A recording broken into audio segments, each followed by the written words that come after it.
नमस्कार, मैं जतन सिंह और आप देख रहे हैं चूरू झलक।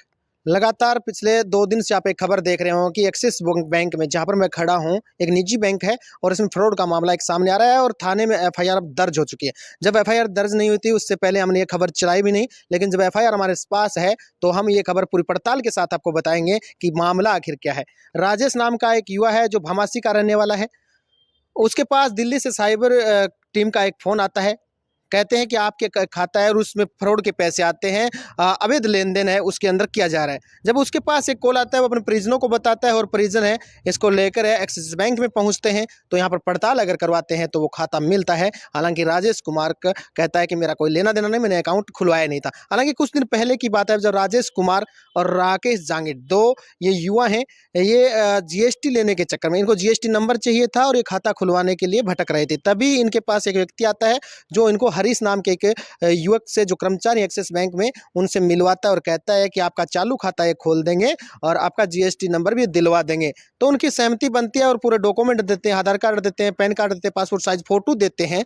उसके कुछ दिन बाद में उनके पास एक ओटीपी आती है, लेकिन वो ओटीपी उनको जीएसटी नंबर से बताई गई थी। लेकिन उसके बाद में वो कहते हैं कि आपका जीएसटी नंबर जो फ़ाइल है वो कैंसिल हो चुका है। उसके बाद में हरीश और राकेश दोनों इस बात से भूल जाते हैं।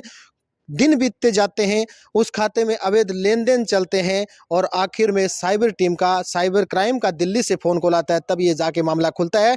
कल राजेश कुमार ने राजगढ़ थाना में पुष्पेंद्र झाझड़िया जी के थानाधिकारी के वहाँ पर एक जो कंप्लेंट दी है और एफआईआर हुई है वहाँ पर। पुष्पेंद्र जी झाझड़िया का कहना है कि जो युवा हैं उनको जीएसटी नंबर देने के लिए वहाँ पर हरीश नाम का एक कर्मचारी है, उसने डॉक्यूमेंट वगैरह लिए थे और उससे कहीं न कहीं उन्होंने फर्जी हस्ताक्षर करवा के किसी तरीके से वो खाता खोला और उसमें फ्रॉड के लेन-देन हो रहे हैं।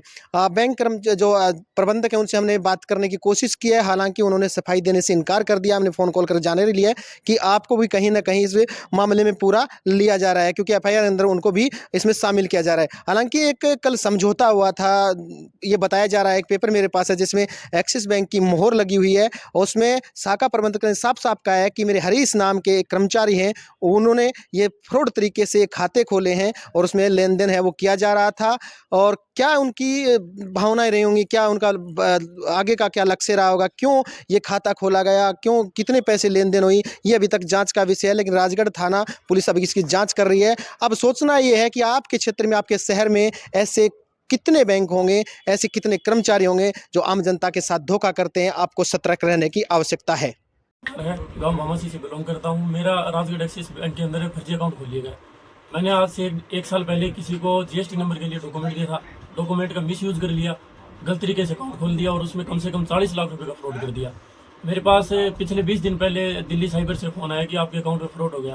तो मैंने उनको बताया कि मेरा तो एक्सिस बैंक के अंदर अकाउंट ही नहीं है, तो फ्रॉड कहाँ से होगा। तो उन्होंने मेरे को फ़ोटो वगैरह दिखाई, तो पता चला कि राजगढ़ के हरीश जांगिड़ ने मेरा डॉक्यूमेंट लगा के फर्जी अकाउंट खोल लिया और उसमें लेन देन कर लिया। उसने वो अकाउंट 1.5 लाख रुपए में किसी को बेच दिया।